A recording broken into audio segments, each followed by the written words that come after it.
हेमंत कुमार जी, आपने बड़े दौर से लंबी आपने दौर देखे हैं नेताओं के। क्या कभी देखा कि कोई प्राइम मिनिस्टर इतना मंदिरों में जा जाके वो इधर चुनाव होने एक दिन पहले केदारनाथ कैमरों के साथ खड़े हुए हैं। अभी वो राम मंदिर बना नहीं है, अभी मंदिर में प्राण प्रतिष्ठा होनी है, लेकिन सैकड़ों हजारों करोड़ रुपए उसके विज्ञापनों में खर्च कर दिए गए हैं। टीवी चैनल अभी से अभी 22-25 दिन है, लेकिन पूरे पूरे दिन अभी केवल राम मंदिर चला रहे हैं। तो हेमंत जी, सैम पित्रोदा ने कौन सा गलत सवाल पूछ लिया था? उन्होंने यही तो कहा था कि क्या सरकारों का काम मंदिर बनाना है या सरकारों का काम इंफ्रास्ट्रक्चर ठीक करना है? इतनी बीजेपी बौखला क्यों गई है हेमंत जी सैम पित्रोदा के एक चला से सवाल से?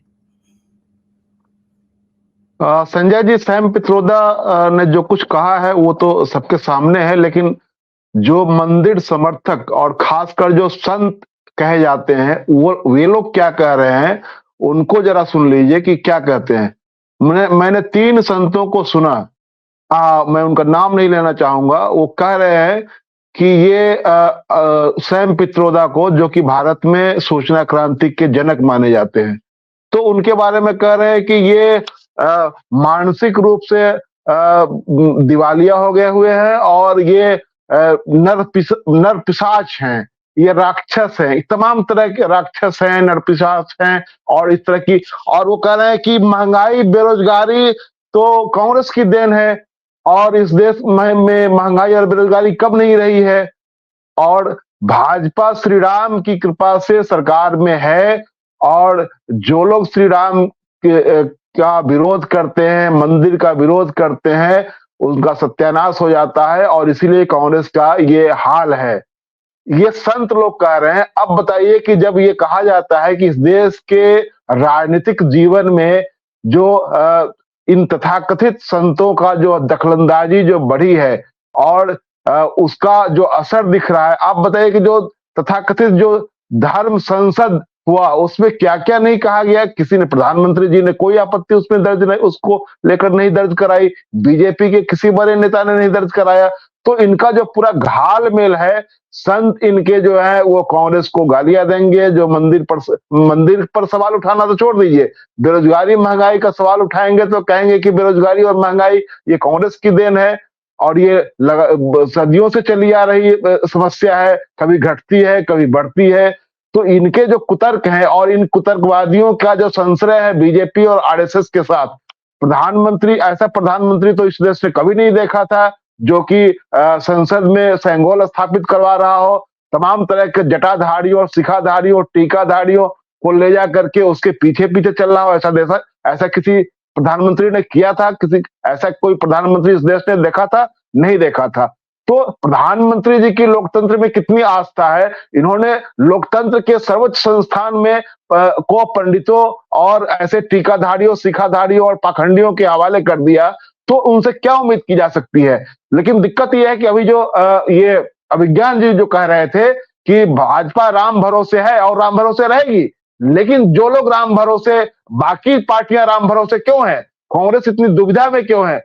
आप इस ऐतिहासिक रूप से अगर आप देखेंगे तो उस इतिहास का आप खामियाजा भुगत रहे हैं जब आपने कोई इनके खिलाफ कोई कड़क लाइन नहीं ली, कोई विभाजन रेखा नहीं खींची, आपने घाल मिल करके रखा, जिसका नतीजा हुआ आज ये पूछ रहे हैं कि राहुल गांधी आएंगे कि नहीं आएंगे। नहीं आएंगे तो क्यों नहीं आएंगे, सवाल भी वही पत्रकार दे रहा है और वही लिख रहा है कि नहीं आएंगे, इसका मतलब समझा जाएगा कि वो मुसलमानों का तुष्टीकरण करते हैं, इसलिए राम मंदिर के प्राण प्रतिष्ठा समारोह में वे नहीं आएंगे।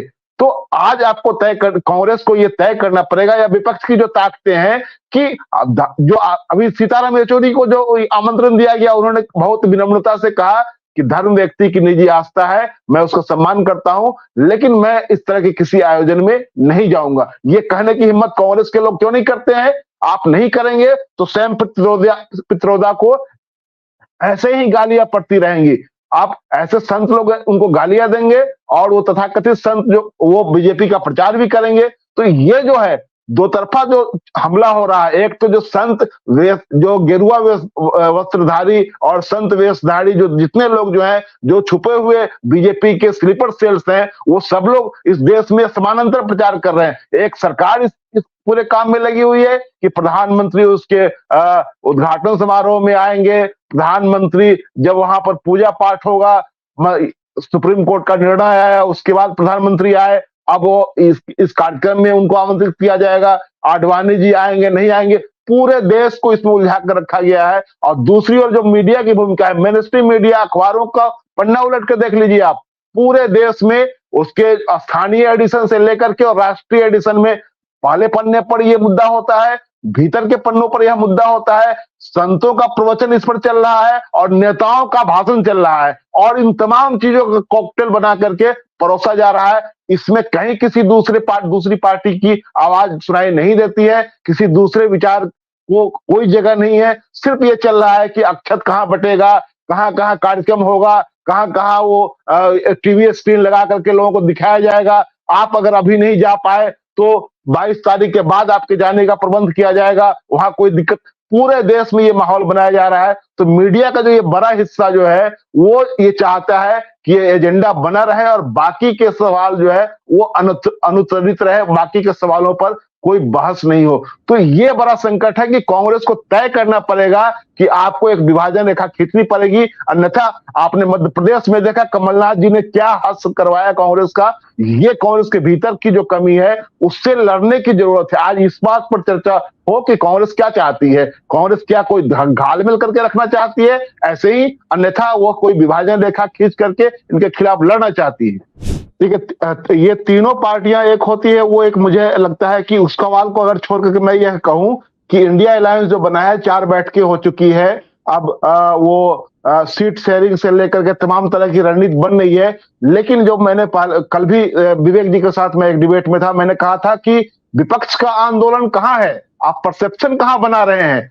बीजेपी परसेप्शन बना रही है, आप आंदोलन के स्तर पर कहाँ है, अभियान के स्तर पर कहाँ है। ये कहा जाता रहा है कि इस देश में बीजेपी का मुकाबला करने के लिए आपको चुनाव के रूप में नहीं बल्कि एक बड़े आंदोलन के रूप में, कैंपेन के रूप में लड़ना पड़ेगा। तो ये कहां दिख रहा है? आप आज तक कोई बड़ा आंदोलन नहीं कर सके इस देश में बीजेपी के खिलाफ, चाहे वो महंगाई का सवाल हो, बेरोजगारी का सवाल हो, तमाम सवाल आप टीवी डिबेट में आकर के चर्चा करते रहिए, लेकिन इन सवालों पर अगर आंदोलन नहीं करेंगे तो आपको बीजेपी का मुकाबला करने के लिए, उसका परसेप्शन का जवाब देने के लिए, बीजेपी परसेप्शन बना रही है राम मंदिर का, तो आप क्यों नहीं बना रहे हैं? इस देश में बेरोजगारी और महंगाई का मुद्दा क्यों नहीं आप लेकर के सामने आ रहे हैं? क्यों नहीं आप दिल्ली में आपने पूरे विपक्ष का प्रदर्शन किया, पटना में प्रदर्शन होना चाहिए था, आप नहीं कर पाए। तो दिक्कत ये है कि हम ये सवाल क्यों पूछे कि ये एक हो जाएंगे तो क्या हो जाएगा? अरे जो सामने एक है वो लड़ते हुए नहीं दिख रहे हैं।